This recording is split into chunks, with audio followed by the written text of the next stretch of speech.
الرحمن الرحيم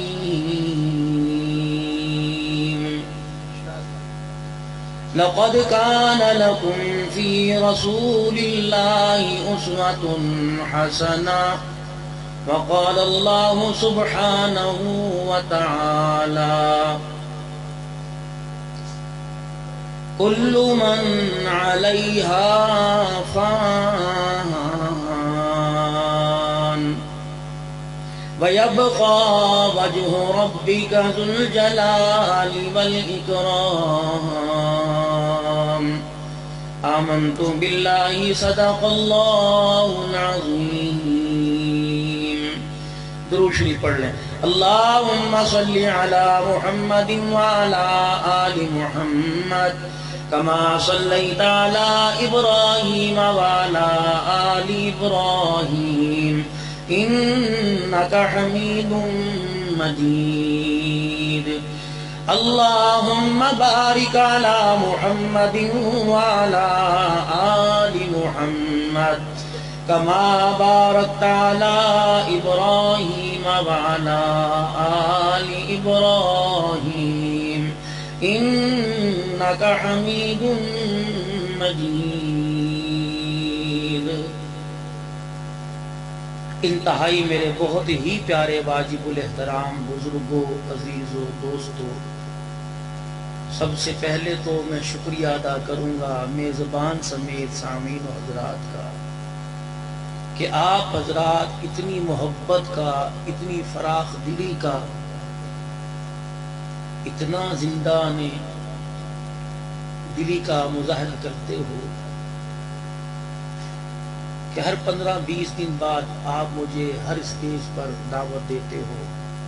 میں آپ کا تہ دل سے بہت مشکور ہوں اور آپ کا احسان مند ہوں. اللہ آپ کو بہت جزائے خیر عطا فرمائے.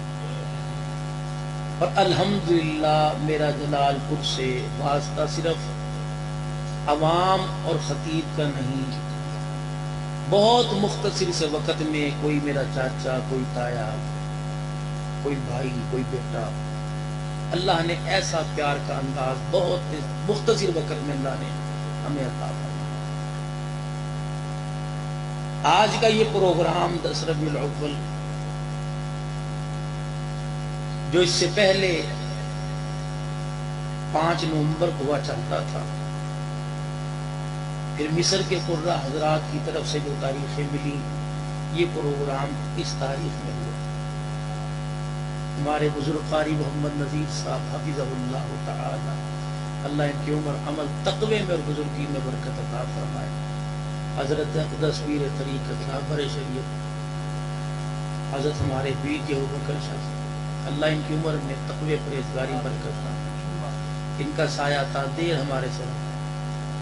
خدا کی قسم اگر میں یہ بات کہوں تو بے جانا ہوگا کہ میں تو دن رات سفر میں ہوتا ہوں. رات بھی ایک جگہ سے راستہ بھول گئے، پنڈ دادن خان سے آگے پنڈ ننوال، اتنی ڈرائیور کو مجھے نیدم چکوال چلے گئے، پھر وہاں سے واپس آئے. پھر آج ظہر میں اور مغرب میں میرے ہاں مہمان پیر طریقت رہبر شریعت پیر محمد شاہ صاحب دامت حفیظہم کے ابھی بھی گھر پہ حافظ آباد وہ آرام فرما رہے ہیں. تو ظہر کی نماز کے بعد ہمارا ایک جگہ پروگرام، مغرب کی نماز کے بعد سال میں مجھے پورے ضلع حافظ آباد والے ایک مرتبہ زحمت دیتے ہیں کہ ایک جلسہ سال میں پارا کیا، تو وہی میرے بچے پڑھتے ہیں، تو پھر مجھے اپنے ہاتھ کٹانے پڑتے ہیں. تو حضرت پیر صاحب کا بھی حکم، قاری نذیر صاحب کا بھی حکم،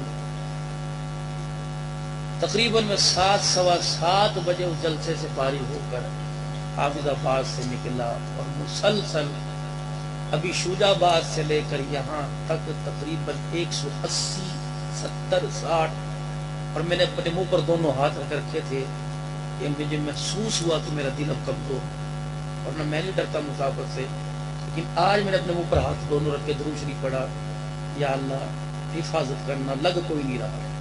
اور اللہ بھلا کرے ہمارے ڈرائیور عبدالشکور کا، اس کے ساتھ اللہ کی مدد تھی.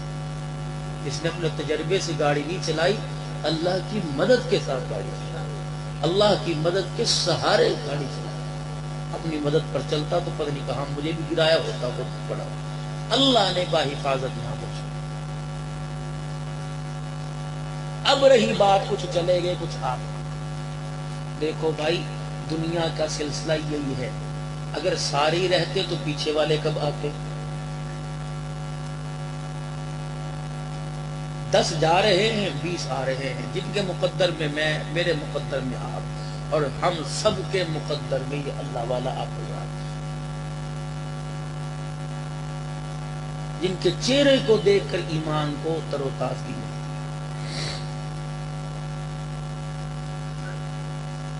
اس وقت آپ حضرات سے میرے ذہن کے اندر ایک بات سی آ رہی ہے، میں آپ سے گفتگو کروں. پچھلے دن میں سکھر میں تھا، ایک نکاح،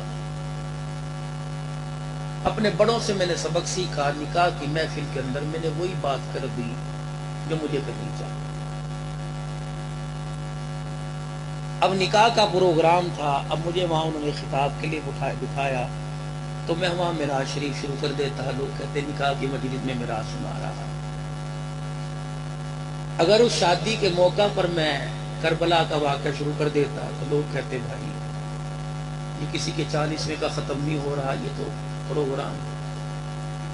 تو یہ موضوع میرے دل کو اتنا لگا، اور اس وقت لوگوں کی آنکھوں میں جب میں نے آنسو دیکھے تو مجھے محسوس ہوا کہ جو چیزیں ہم بیان نہیں کرتے لوگوں کو ان چیزوں کی ضرورت ہے. کوئی آئے ہماری رہنمائی کرے کہ امت نماز روزے حج زکوٰۃ پر ہے، لیکن ان جگہوں پر کئی غلطیوں کی وجہ سے امت خسارے کی طرف جا رہی ہے.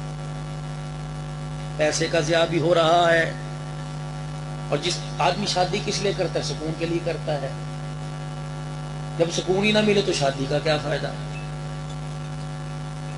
تو ایسے موقع پر ہمارے نبی کا طریقہ کیا؟ قربان جاؤں اس نبی کے جس نے ماں کی گود میں، ماں کے سینے سے لگنے کے طریقے سے لے کر قبر میں کروٹ بدل کر سونے کا طریقہ بدلا دیا.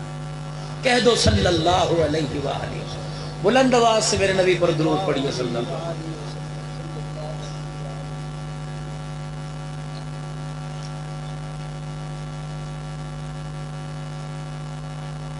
اس وقت دنیا کے اندر اپا اس وقت ویلے ہیں، گھر والے بھی لمبی تان کے سو رہے ہیں. انہوں نے آیا تو مس بیل دے دینا، دروازہ کھول دیں گے، ورنہ فجر کی ایک وقت ملاقات کر لیں گے. اور ہم بھی گھر سے ویلے باندھے 3-4 دن کے بعد ہی سفر کر کے جائیں گے. ہمارا اور آپ کا، ہم سب کے گھر کا محافظ کون ہے؟ اللہ. جب بھی نکلا کرو تو دعا ہے نا، بسم اللہ توکلت علی اللہ، کہ چھوڑ کے اللہ کے سپرد جا رہا ہوں، اور جو کرنے جا رہا ہوں وہ اللہ پر بھروسہ کر کے کرنے جا رہا ہوں. پھر اس کام میں برکت آئے گی. کامل نبی کی کامل زندگی، اتنی عظمت والا نبی جس کی امت کا یہ شان ہے کہ اللہ اس امت کو سلام کہہ رہا.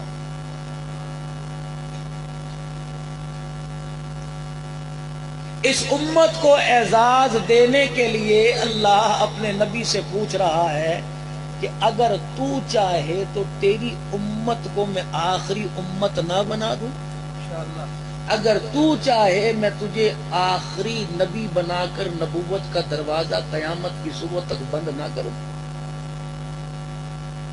تو حضور نے فرمایا اللہ مجھے کیا اعتراض ہے.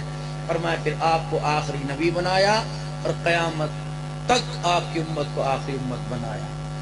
جاؤ اپنی امت کو میرا پیغام دینا کہ تیرے رب نے تمہیں اعزاز دیا کہ تمہارے بعد امتی کوئی نہیں، اور جو جو تیری ختم نبوت کا اقرار کرے گا تیرا رب عرشوں سے اسے سلام کہہ رہا ہے. تو ہمارے نبی کی زندگی بھی کامل، اور ہمارے نبی پر اترنے والی کتاب بھی کامل. نعرے تکبیر، تاجدار ختم نبوت. کامل نبی کی کامل زندگی اور اترنے والی کتاب جو کامل محفوظ ہے، جو اللہ نے یہ امت کو تحفہ دیا، تو اس امت کو چاہیے خود بھی عمل کرے اپنے نبی کی کامل زندگی کی طرف آنے والے انسانوں کو دعوت آدمی کسی چیز کی طرف بلاتا ہے کہ جیسے یہ مائک ہے کہ تو آ جاؤ بھائی یہ مائک ہے، کہ بھائی اس میں کیا ہے، یہ تو مجھے پتا کوئی نہیں ہے مائک۔ جب میں کہوں کہ اس کو مشین کے ساتھ لگائیں گے، اس کا کنیکشن بجلی کے ساتھ لگے گا تو اس میں بولیں گے، آواز اس میں جائے گی، پھر آواز وہاں تک جائے گی، دور بیٹھنے والے کو اس کے ذریعے سے آواز سنائی جائے گی، تو اس کا یہ فائدہ ہے۔ ہمارے نبی صلی اللہ علیہ وسلم کی مبارک جو زندگی ہے، اس زندگی کے اپنانے کا کیا فائدہ جب دعوت دینے والے کو دعوت کا پتہ ہی نہیں ہوگا میں نے دعوت کیا دینی ہے، تو وہ حضور علیہ السلام جسے خود پہچان نہیں ہوگی وہ نبی کی زندگی کی آپ کی کیا پہچان کرائے گا۔ اور آج جو امت خسارے میں ہے، مسلمان جو اس وقت حد درجے کا جو نقصان اٹھا رہا ہے، ہر جگہ لاجواب ہو رہا ہے، اس کی وجہ یہ کہ اہل باطل نے اتنی محنت کی کہ ان کے مرد، عورت، بوڑھے، بچے، قادیانیوں کو لے لیں، عیسائیوں کو لے لیں، یہودیوں کو لے لیں، ان کے چھوٹے سے بچے سے لے کر بوڑھے تک آپ کو وہ ایسا قائل کریں گے کہ آپ سر جھکا کر ہاں کرنے پر مجبور نہ سہی، آپ سوچنے پر ضرور مجبور ہو جائے۔ پھر آپ کہیں گے یار کوئی نہیں، وہ کلمہ ہی تو پڑھتے ہیں، وہ بھی تو انسان ہے، چل کوئی نہیں یار وہ بھی تو انسان ہی ہے نا، ہمارے نبی نے جانوروں کے حق پورے کیے، جو جانوروں سے بدتر ہو اس کے لیے کیا حکم ہے؟ جو ختم نبوت کی پگڑی کا دشمن ہو اس کے لیے کیا حکم ہے؟ جو یاران محمد صلی اللہ علیہ وسلم کا دشمن ہو اس کے لیے کیا حکم ہے؟ ایک ہوتا ہے مار سے منوانا، ایک ہوتا ہے پیار سے منوانا۔ مارنے سے تو آپ جسے مرضی کلاشن کی وہ گولی رکھ کے ناری رکھ کے منوا لیں، لیکن مزہ تو تب ہے نا کہ خدا کی قسم کسی کے پاؤں میں ایک کانٹا بھی نہ چبھے، اور حجت الوداع کے موقع پر 1,24,000 صحابہ کی جماعت تیار ہو کے کھڑی ہوئی۔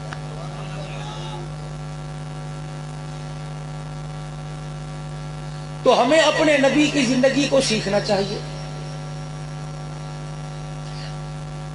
اگر یہاں کوئی اہل باطل کھڑا ہو، عیسیٰ علیہ السلام کو ماننے والا، وہ مانتا ہی نہیں، عیسیٰ علیہ السلام تو ایک خدا کی طرف لے کے آئے، وہ تو عیسیٰ علیہ السلام کو بھی خدا کہہ رہا ہے، اس کی ماں مریم کو بھی خدا کہہ رہا ہے، وہ علیہ السلام کا حامی نہیں، اور اترنے والی کتاب انجیل اس کا بھی ماننے والا کوئی نہیں، کیونکہ اس وقت دنیا کے اندر انجیل ہے ہی نہیں۔ کسی بھی نبی کا امتی اس وقت دنیا کے اندر ہے، اس امتی کے پاس اپنے نبی کی کامل زندگی کوئی نہیں سوائے امت محمدیہ صلی اللہ علیہ وسلم۔ قریب کے زمانے میں عیسیٰ علیہ السلام کو لینے آ کے دنیا سے چلے گئے، عیسیٰ علیہ السلام کے پاس بھی کامل زندگی کوئی نہیں۔ آسمان سے زمین پر آئیں گے، ہمارے پیارے نبی صلی اللہ علیہ وسلم کی امت میں سے لڑکی تلاش کی جائے گی، پھر اس لڑکی سے عیسیٰ علیہ السلام کا نکاح ہوگا، نکاح پڑھانے والا ہمارے پیارے نبی کا کوئی امتی ہوگا جو عیسیٰ علیہ السلام کا نکاح پڑھائے گا، تو پھر عیسیٰ علیہ السلام کی ادھوری سیرت مکمل ہوگی، کیونکہ عیسیٰ اللہ کا نبی، عیسیٰ ایک ماں کا بیٹا، عیسیٰ علیہ السلام باپ نہیں ہے، عیسیٰ علیہ السلام شوہر نہیں ہے، عیسیٰ علیہ السلام کی ازواجی زندگی نہیں ہے۔ ہمارے پیارے نبی کی زندگی کا حصہ عیسیٰ علیہ السلام کی زندگی میں ملے گا، تب عیسیٰ علیہ السلام کی سیرت مکمل ہوگی۔ ہمارے نبی کی سیرت کے بغیر عیسیٰ علیہ السلام کی سیرت بھی مکمل نہیں ہے۔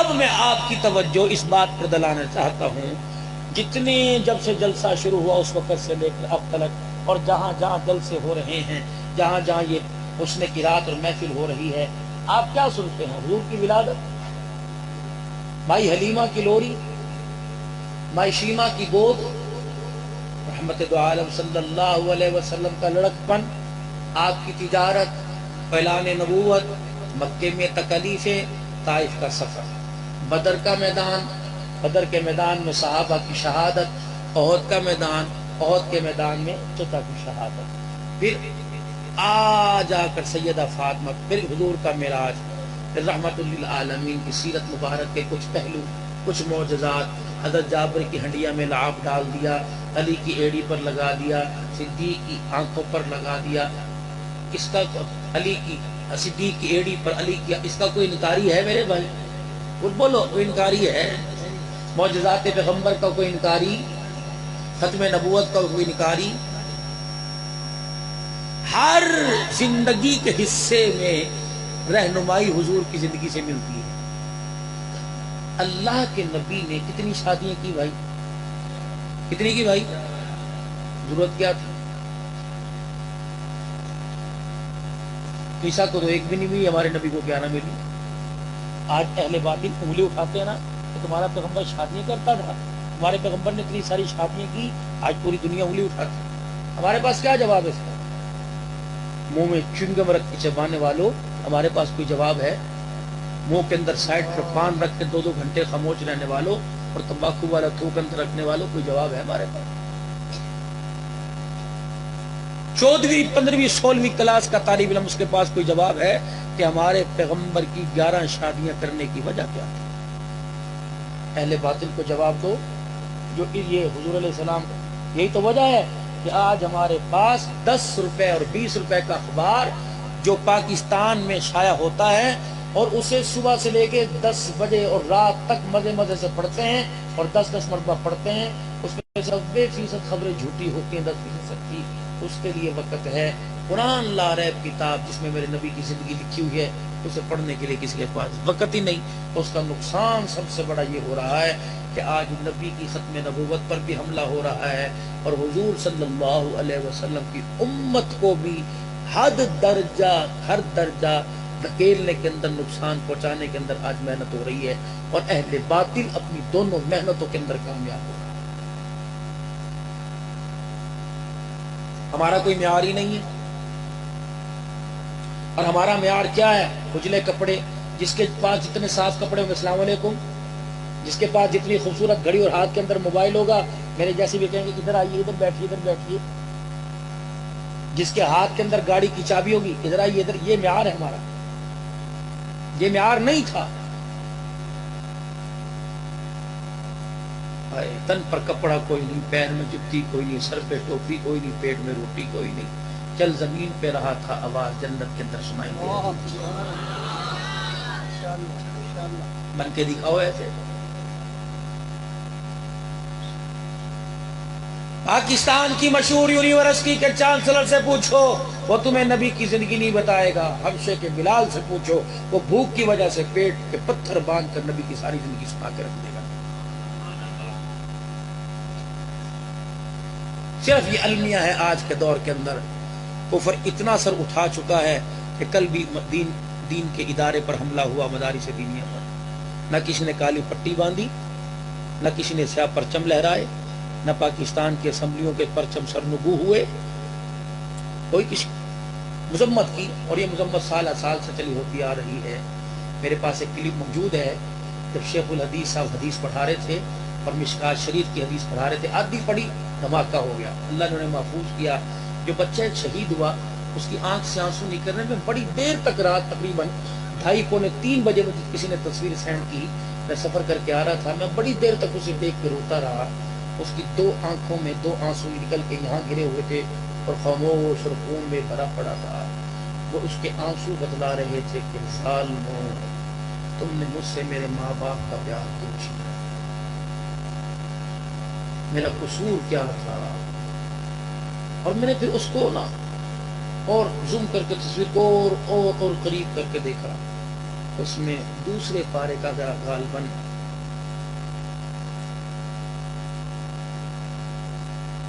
عسیٰ ان تکرہوا شیئا وہو خیر لکم، اس طرح کی کوئی آیت تھی، قل لکم وعسیٰ ان تکرہوا شیئا وہو خیر لکم، یہ آیت کی اس پر خون اس کا گرا ہوا تھا۔ قیامت کے دن اللہ کے دربار میں کہ لال رتے رنگ کا قرآن جب لے کے اللہ کے دربار میں حاضر ہوگا تو ہمارے سر شرم سے جھکے نہیں ہوں گے؟ ہم کسی کو قائل کر سکتے ہی نہیں۔ فصل کو ہاتھ میں لے کے یوں کر کے کریں گے اور کہہ دیں گے فلانی ہے، لیکن ہمیں نئی پہچان تو حضور کی زندگی کی نہیں. آج اس خان کا موسمیہ کے اندر میرے عزیزوں صرف یہ بتلانے کے لیے آپ حضرات کے سامنے حاضر ہوئے ہیں. خدا را خدا را خدا را ہڈ درمی چھوڑنے اور حضور کی مبارک زندگی کو سیکھنا شروع کریں. ہر زندگی کا پہلو میرے نبی کی 11 شادیاں کیوں کی؟ اچھا بتاؤ، شادی انسان کتنی قسم کی عورتوں سے کرتا ہے؟ بولو بھائی، سارے بیٹھے 10 بچوں والے 7 بچے والے، میرے 3 بچے ہیں. بتاؤ شادی کتنی قسم کی عورت سے کرتا ہے؟ کتنی بھائی؟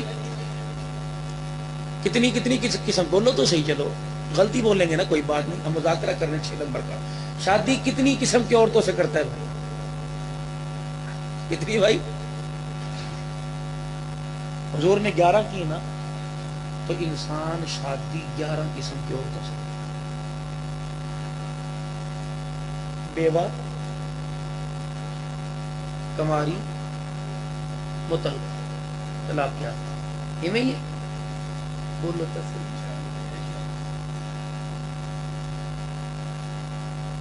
بیوہ عورت، کماری عورت، طلاق کیا. امیر، غریب، اپنے خاندان میں، غیروں کے خاندان میں. آزاد یا غلام کو غلاموں کہیں گے کلمہ پڑھا کے سننا. ایسی ہے کہ نہیں؟ انہی عورتوں سے شادی کرتے ہیں نا. اپنوں میں کرے گا، پرائے میں کرے گا، امیر میں کرے گا، اور آخری دو شکے اپنے سے بڑی عمر میں کرے گا یا اپنے سے چھوٹی عمر کی کرے گا. تو کتنی قسمیں ہوئی؟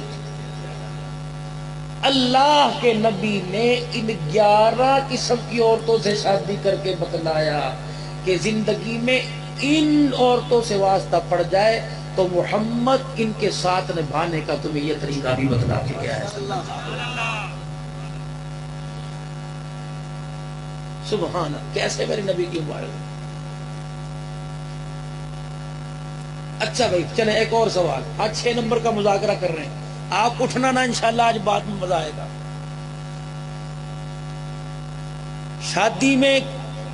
شادی کتنی چیزوں کا نام ہے بھائی؟ چلو یہ بھی سوال ہے آپ سے. روزانہ حضور اتنا بڑا اشتہار لگا پڑا ہے، روزانہ سیرت کا جلسہ سنتے ہو. شادی کس چیز کا نام؟ چلو، ڈھول ہوئے، جھومر ہوئے، مہندی ہوئے. ہمارے مہاجروں میں تو مائیو ہے، اپٹن ہے، پان کے اوپر مہندی رکھنی ہے. پھر اس کے بعد جس نے کبھی زندگی میں مسجد کا منہ نہیں دیکھا، لال رنگ کا دوپٹہ سیرا باندھ کے اسے دن نفل پڑھانے پڑتے رہے آخری.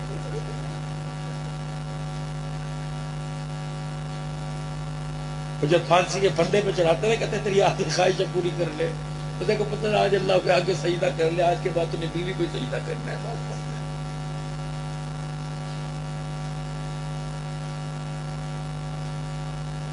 تو ساری یہ چیزیں آپ حضرات کے سامنے.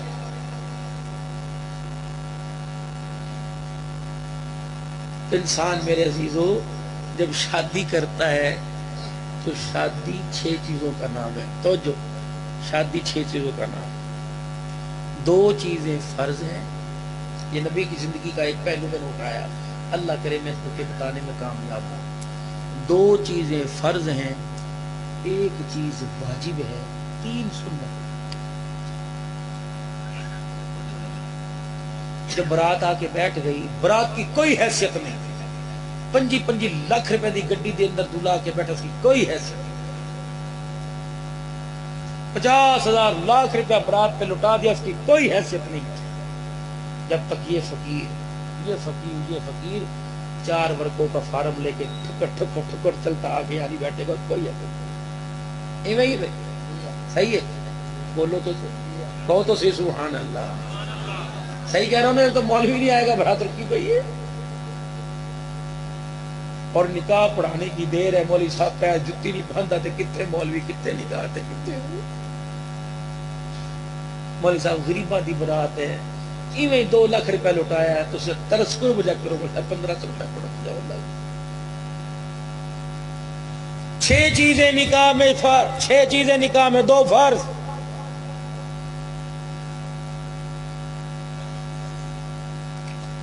فلاں بن فلاں فلاں دختر فلاں جس کا حق مہر مبلغ 5,000 روپے جو تو کوئی نہیں دینا،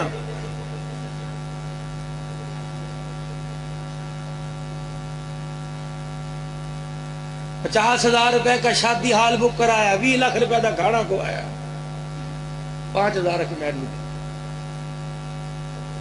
جس کا حق مہر سیٹ کی شادی، وڈیرے کی شادی، زمیندار کے بیٹے کی شادی، 5,000 حق مہر جو کہ اندت طلب ہے، نہ وہ منگنا نہ تو دینا، چل موج کر۔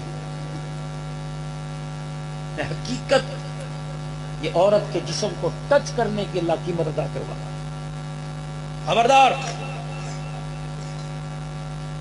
پہلے حق مہر ادا کر نکاح کے وقت 10,000 دو نقد، مر جاؤ گے معجل غیر معجل، مولوی صاحب بھی چوڑے ہو کے پوچھتے معجل کروں جی معجل کروں کیا کروں، جی اندت طلب کر دو، جب لڑکی مانگے گی تو اسے روٹی نہیں دیتا کہ مہر تجھے ضرور دے گا، تو اسے گھر کے اندر انسان کی حیثیت نہیں دیتا تو اسے حق مہر دے گا۔ فلاں کا فلاں فلاں سے کر دیا اتنے حق مہر میں، یہ فرض ہے، میں نے آفر کی دولہے کو، میں تیرا نکاح اس سے اتنے میں کر رہا ہوں، یہ آفر ہے، ایکسپٹ، جی میں نے قبول کی، یہ پہلا فرض۔ دوسرا فرض 2 گواہ، موقع کے 2 گواہ، ان کے سامنے جاو کو فرض، واجب حق مہر، سبحان اللہ کتنا ضروری۔ جناب حضرت علی رضی اللہ تعالی عنہ مدنی کریم صلی اللہ تعالی علیہ وسلم کے دروازے پر سیدہ فاطمہ الزہرا رضی اللہ تعالی عنہ کا رشتہ لے کر آ گئے۔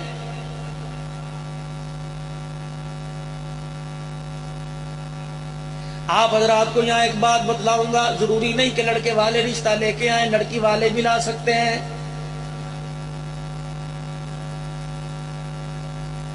صحابہ اکرام میں ایسے باکمال زندگی پانے والے جن کی بچیاں بالغ ہو جایا کرتی، وہ ایسے نیک لوگوں کو تلاش کر کے کہا کرتے کہ میری بچی جوان ہے، اگر تو رشتہ کرنا چاہے تو باپ ہونے کے ناطے میں اپنی بچی کا رشتہ تیرے ساتھ کرنے کی اجازت دے رہا ہوں۔ بچیوں کو بوڑھا گھر کے اندر بٹھا لیا، بوڑھی ہو گئی کہ جب تک کوئی رشتہ نہیں آئے گا میں کروں گا کوئی نہیں۔ بھائی سے کیوں نہیں کہتا، ادھار مانگنے میں شرم نہیں آتی، قرض لینے میں شرم نہیں آتی، بیٹی کو بالغ بتانے میں شرم کیوں نہیں آتی کہ بھائی ہم ماں جائے ہیں، ایک ماں کے پیٹ کے اندر پلے ہیں، اور میرے بھائی تو میرے دکھوں کو نہیں بانٹے گا، کون بانٹے گا؟ میری بیٹی تیری بھتیجی جوان ہے، بتا اس کا کیا کرنا ہے؟ تیرا فلاں بیٹا مجھے پسند ہے، میں آنکھیں بند کرتا ہوں، چاروں بیٹوں میں سے کوئی بیٹا مجھے دے دے، میری بیٹی کو تو لے لے۔ خدا پاک کی قسم، اس سے کیا ہوگا؟ ایک دوسرے کی قرابت داریاں پیدا ہو جائیں گی۔ جب آپس میں ایک رشتے قائم کرو گے، آپس میں ایک دوسرے کے قریب ہونا شروع ہوگے تو اللہ جل شانہ آسمان سے رحمتیں برسائے گا۔ یا تو پہلی بیوی نے گلا گھونٹ رکھا ہے، دیکھ نہ میں اپنوں کو دینے دوں گی نہ تیرے کو دینے دوں گی، بات ظلم ہے۔ آج تویز لیتے پھرتے ہو کہ میری بیوی صحیح بات نہیں کرتی، میری بیوی بہت لڑتی ہے، قصور تمہاری بیوی کا نہیں، قصور تمہارا ہے۔ نوجوانوں تم ایسی غلطی نہ کرنا جو غلطی ہم نے کی ہے۔ زندگی کے اندر ہمیشہ کامیاب زندگی گزارنے کے لیے کبھی اپنی کمزوری اپنی بیوی کے ہاتھ میں نہیں دینی۔ یاد رکھنا نوجوانوں، کبھی اپنی بیوی کے آگے رو کے نہیں دکھانا۔ تمہاری بیوی کہے گی فکر نہ کر، میں تیرے ساتھ ہوں، میں دیکھتی ہوں، تو نے اس کی دعا اندرازی کی، اس کی ہلہ شیری کی، تو نے خود اجازت دی۔ اللہ کے آگے بیٹھ کے روتا، رات کو مصلے پہ بیٹھ کے روتا، اور بیوی سے کہتا فکر نہ کر، میں ہوں نا، انشاءاللہ تو میرے لیے دعا کر، میرے کام پر ضرور اللہ کی مدد آئے گی۔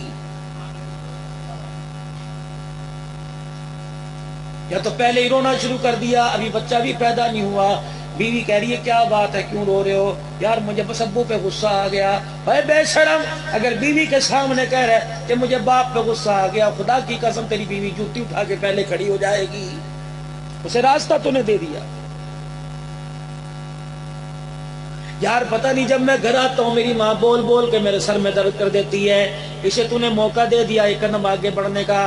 اچھا تجھے عقل آ گئی نا، میں تو بولتی کوئی نہیں، میں بولتی کہتا پاگل ہے، میری ماں کے مخالف ہے، آج تو نے اپنی ماں کی زبان درازی سن لی، دیکھا یہ روزانہ اتنا بولتی ہے، چل ہم ایک کام کریں، میں کمیٹی ڈالتی ہوں، روزانہ جو پیسہ دے گا میں جمع کرتی ہوں، کوئی تیری کمیٹی نکل آئے کچھ میں پیسہ جوڑوں گی، اچھا جو میں باپ کے گھر سے زیور لے کے آئی ہوں تو کوئی پلاٹ دیکھ لے یا کرائے کا مکان دیکھ لے، اور شادی ہے کم سے کم 4 دن تو سکون کے گزار لیں، تو نے اپنی گھر والی کو رستہ دیا تب اس نے تجھے اپنے ماں باپ سے علیحدہ کرنے کا رستہ دیا، خدا کی قسم اس کے اندر قصور تیری بیوی کا نہیں، قصور تیرا ہے۔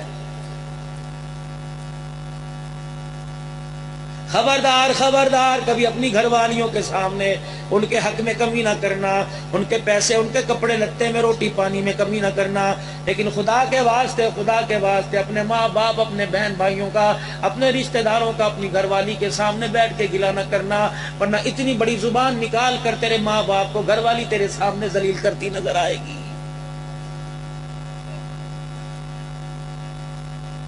استقامت کا پہاڑ ہے مدنی کریم صلی اللہ تعالی علیہ وسلم۔ میرے عزیزو خدا کی قسم اتنے مکے والوں کی تکلیفیں برداشت کی ہیں، لیکن کبھی گھر میں آ کے پیغمبر صلی اللہ تعالی علیہ وسلم نے اپنی کمزوری نہیں دکھائی ہے۔ پیٹ پہ 2 پتھر باندھ کر مصلی پہ کھڑا ہونا گوارا کر لیا، لیکن خدا پاک کی قسم ہے جو مکے کا بڑا کافر تھا، سردار ابو جہل تھا، اس کا بھی گلہ نہیں کیا، رات کو جھولی پھیلا پھیلا کر رو کر اللہ کے دربار میں اس کے لیے بھی دعا کر کے روتا نظر آیا ہے۔ حضرت علی رضی اللہ تعالیٰ عنہ کو عبد الرحمن بن عوف نے اندر کر دیا، ابو بکر عمر رضی اللہ تعالیٰ عنہ آ گئے، اللہ اکبر، یا رسول اللہ، علی کے ہم سفارشی بن کے آئے، آپ اس کو انکار نہ کرنا۔ حضور نے 3 جملے ارشاد فرمائے، فرمایا اہلا و سہلا مرحبا، اس کا کیا معنی ہے؟ فرمایا اہلا، اے علی تو اس قابل تھا تو میری بچی کا رشتہ مانگے، تو میرے خاندان میں سے ہے، علی تو اسی قابل تھا، تجھے ہی میرے دروازے پر آنا چاہیے تھا۔ وسہلا، علی پریشان نہ ہو، میں نکاح کو مہنگا نہیں کروں گا، علی پریشان نہ ہو، میں تیرے سے کپڑے کی ڈیمانڈ نہیں کروں گا، میں بچی کی چوڑیوں کی ڈیمانڈ نہیں کروں گا، علی میں عمدہ مکان کی ڈیمانڈ نہیں کروں گا، میں 3 وقت کی روٹی کی ڈیمانڈ نہیں کروں گا، میں تیرا چچیرا، تو میرے چاچے کا بیٹا، اے علی ہم آپس میں ایک دوسرے کے لیے راستے ہموار نہیں کریں گے تو کون کرے گا؟ اہلا و سہلا مرحبا، علی بائیں پھیلانا تیرا کام ہے، سینے سے لگا لینا محمد رسول اللہ کا کام ہے۔ لیکن علی ایک بات یاد رکھنا، جس دن تو برات لے کے آئے گا، جو جوڑا پہن کے آئے گا وہ جوڑا میں تجھے اپنے گھر سے دوں گا۔ علی مجھے پتہ ہے تیرے اپنے پاس رہنے کے لیے مکان نہیں ہے، علی میں بیٹی کے مکان کی ڈیمانڈ نہیں کروں گا، مکان بھی میں تجھے اپنے پاس سے دوں گا، اے علی میں تیرے سے ولیمے کی بھی ڈیمانڈ نہیں کروں گا، ولیمہ بھی اللہ کروا دے گا، لیکن علی ایک بات یاد رکھ، تو میرا رشتہ دار اپنی جگہ، علی تو میرا امتی اپنی جگہ، علی میں تیرا نبی اپنی جگہ، علی تو میری بیٹی کا شوہر اپنی جگہ، علی تو میرا داماد اپنی جگہ، میرا رشتہ دار اپنی جگہ، علی کپڑے بھی دوں گا، گھر بھی دوں گا، سینے سے لگاؤں گا، لیکن علی حق مہر واجب ہے، یہ تجھے اپنے خرچے پہ لانا پڑے گا، علی یہ تجھے محمد الرسول اللہ کے گھر سے نہیں ملے گا، علی حق مہر کا تجھے بندوبست کرنا پڑے گا۔ آج علی تیرے لیے حق مہر میں نرمی دکھا دوں، قیامت تک میری بیٹیاں یوں روڈوں پہ روحانی رولتی رہے گی۔ اللہ اکبر، حق مہر کی درمیان کے اندر رسول اللہ صلی اللہ علیہ وسلم نے شک کو رکھ دیا اور بتلا دیا، اور میری بچیوں روحانی بیٹیوں پریشان نہ ہونا، محمد تمہیں ذلیل کرنے نہیں آیا، محمد تمہیں شادی کے بندھن میں باندھ کر لال دوپٹہ بنا کر محمد تمہیں عزت دینے کے لیے آیا ہے۔ جتنی عزت اسلام نے عورت کو دی، خدا کی قسم پوری دنیا چھان مارو، اتنی عزت عورت کو کسی مذہب نے نہیں دی جتنی اسلام نے دی ہے، لیکن یہ چیز ہماری سمجھ میں آتی کوئی نہیں، کیوں؟ وجہ اس کی کیا ہے میرے عزیزو؟ ہماری جو پہچان ہے، لڑکی کہتی ہے مجھے آدمی ایسا ملے جس کے دونوں ہاتھوں میں پیسہ نظر آئے، اور آپ بھی کہتے ہیں لڑکی ایسے خاندان سے ملے جس کے باپ کے دونوں قصے پیسوں سے بھرے نظر آئے۔ ایک شخص کا نام مبارک تھا، کسی کے باغ میں نوکری کیا کرتا تھا، کسی کے باغ کے اندر ملازمت کیا کرتا تھا، اللہ اکبر، انار کا باغ تھا، اس کا مالک اس کے باغ کے اندر چلا گیا، اور کہنے لگا مبارک مجھے کسی ٹہنی سے انار توڑ اور اس کا رس نچوڑ کے مجھے پلا۔ اس نے انار کو توڑا، رس کو نچوڑا، پہلا گھونٹ پیا، اتنا ترش تھا گلاس پرے کر دیا۔ کہا تجھے پتا نہیں ہے تو اس باغ کا رکھوالا، اس باغ کے اندر نوکری کرنے والا ہے، تجھے پتا نہیں ہے، تجھے چاہیے تھا کوئی عمدہ انار لے کے آتا جس کا رس پیتے مجھے مزہ آتا، جس کا جوس پیتے مجھے مزہ آتا، جا دوسری جگہ سے دوسرے درخت سے انار لے کے آ۔ وہ مالک دوسرے درخت کی ٹہنی سے انار توڑ کے لایا، وہ انار بھی ترش تھا۔ تیسرا کا نہ لائے گا، اگر ایسا کرے گا تیری پٹائی ہوگی، تیری گالم گلوچ بھی ہو جائے گی۔ مالک تیسرے نا مبارک تیسرے درخت کے پاس گیا، انار توڑ کے لایا، وہ بھی ترش۔ اللہ اکبر، اس کا مالک کہنے لگا مبارک کیا بات ہے، ہر درخت کا انار توڑ کے لاتا ہے، تجھے پتا کوئی نہیں کون سے درخت کا انار میٹھا ہے۔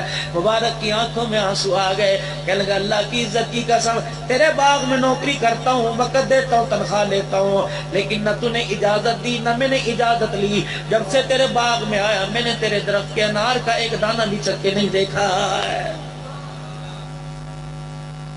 سبحان اللہ۔ مالک کی آنکھوں میں آنسو آ گئے، کہنے لگا مبارک پھر میں تیرے سے ایک مشورہ کرنا چاہتا ہوں، اتنا دیانتدار آدمی تو مشورہ دے گا، اتنا دیانتدار آدمی تو مشورہ۔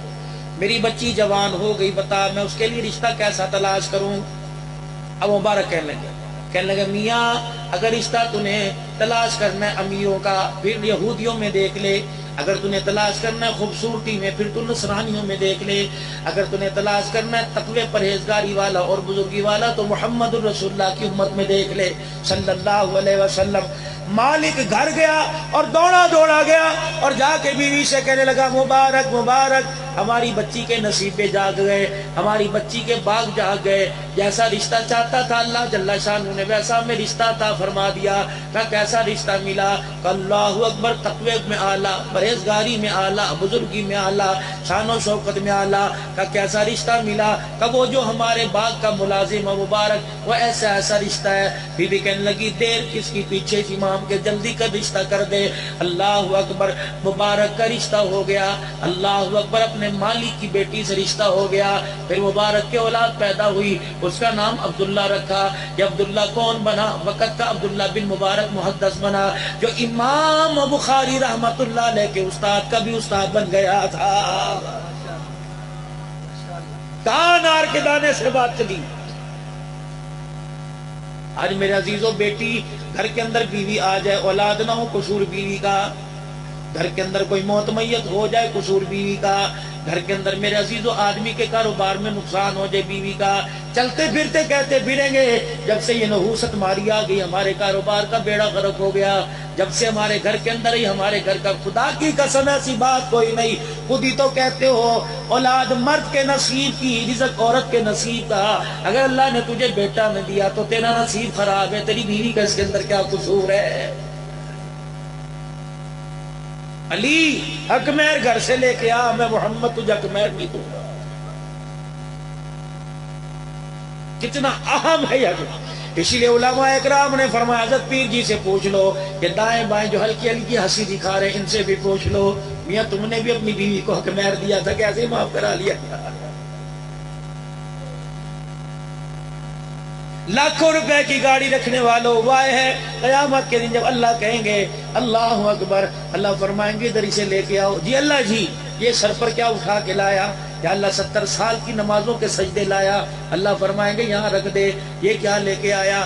یا اللہ 50 سال تک میں اپنے مال کی زکوٰۃ دیتا رہا۔ فرمائیں گے یہاں رکھ دے۔ کیا لے کے آیا؟ ہر فصل کا پورا عشر ادا کیا بلکہ زیادہ کیا، یہاں رکھ دے۔ کیا لے کے آیا؟ الہ العالمین میں ہر سال مدینہ طیبہ میں اعتکاف کیا کرتا تھا، وہ عید حضور کے ساتھ منایا کرتا تھا۔ اللہ فرمائیں گے یہاں رکھ دے۔ یا اللہ تیرے حبیب نے کہا تھا جو رمضان میں عمرہ کرے گا اسے میں محمد کے ساتھ حج کرنے کے برابر ثواب مل جائے گا صلی اللہ علیہ علیہ وآلہ وسلم. اللہ فرمائیں گے یہاں رکھ دے. ہاں بھی اس کے اندر کیا ہے؟ یا اللہ رمضان المبارک کا مہینہ آیا کرتا تھا، الہ العالمین 200 بندوں کی سحری افطاری کا دسترخوان سجایا کرتا تھا. اللہ فرمائیں گے اچھا اسے بھی یہاں رکھ دے. ہاں یہ کیا لے کے آیا؟ یا اللہ مدرسے کے اندر خانقاہ کے اندر 200 طالب علم پڑھا کرتے تھے، 50,000 زکوٰۃ میں مہینے کی سال میں دیا کرتا تھا.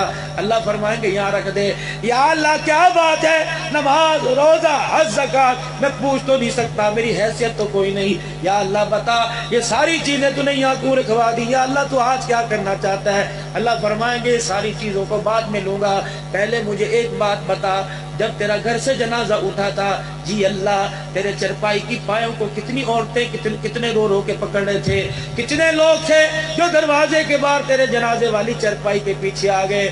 اللہ میں دیکھ رہا تھا 3 میری بیٹیاں، 2 میرے بیٹے، 1 بیوی، اتنی غمخوار بیوی، اتنی پیار کرنے والی بیوی. ماں 4 دن کے بعد روتے روتے ہنسنے لگ گئی. ابا جان 5 دن کے بعد دکان پر چلا گیا، بہنیں سسرال چلی گئیں، بیٹیاں سسرال چلی گئیں، اور میرے بھائیوں نے مجھے بھلا دیا. روزانہ میرے عزیزوں موٹر سائیکل پر کک مار کر کہاں جا رہے ہو؟ بھائی کی قبر پہ جا رہے ہیں. 10 دن کے بعد نہ راستہ نظر آیا، نہ موٹر سائیکل پہ بیٹھنے والا نظر آیا. ایک عورت تھی جو 4 مہینے 10 دن تک ایک کونے میں بیٹھ کے روتی رہی. اس نے لال جوڑا اتار دیا، اس نے لال چوڑیاں اتار دی، اپنے گلے کا ہار اتار دیا. اللہ اکبر. وہ سوتی تب بھی روتی، وہ جاگتی تب بھی روتی. جسے تو پیر کی جتی کہتا ہے، جسے تو کہتا ہے پیر کی جتی ہے، کاٹنے لگ جائے تو بدل کے رکھ دو. خدا کی قسم اتنا غم تو تیری ماں نے نہیں منایا جتنا غم خدا کی قسم تیرے پیر کی جتی نے منایا تھا. 4 مہینے 10 دن کونے میں بیٹھ کے روئی. اسی دوران بقرہ عید بھی آ گئی، اسی دوران عید الفطر بھی آ گئی. تیرے یتیموں نے جوڑے نئے پہنے، اس نے نیا جوڑا پہن کے نہیں دکھایا، اس نے ہاتھ پہ مہندی لگا کے نہیں دکھائی. اتنی بڑی غمخوار بیوی جو 4 مہینے تک تیری ماں تجھے یاد کر کے نہ روئی، یہ بیوی دن رات تجھے یاد کر کے روئی. خدا کے واسطے اللہ فرمائیں گے بتا بیوہ چھوڑ کے آیا ہے، بتا اس کا کتنا حق ادا کر کے آیا ہے، بتا دنیا کے اندر اس سے مسکرا کے بات کی تھی کہ نہیں کی تھی، بتا کبھی اس کے لیے کپڑے لے کے آیا تھا، بہنوں کی باتوں پر اسے ڈانٹا تھا، ماں کی سنی پر اسے مارنا شروع کیا تھا. خدا پاک کی قسم جلال پور پیر والا والے لوگوں، اگر اس وقت تیرا میرا سر جھک گیا، لاکھ نمازوں کے سجدے آ جائے، تیرا میرا سر اٹھنے کے قابل نہیں رہے گا.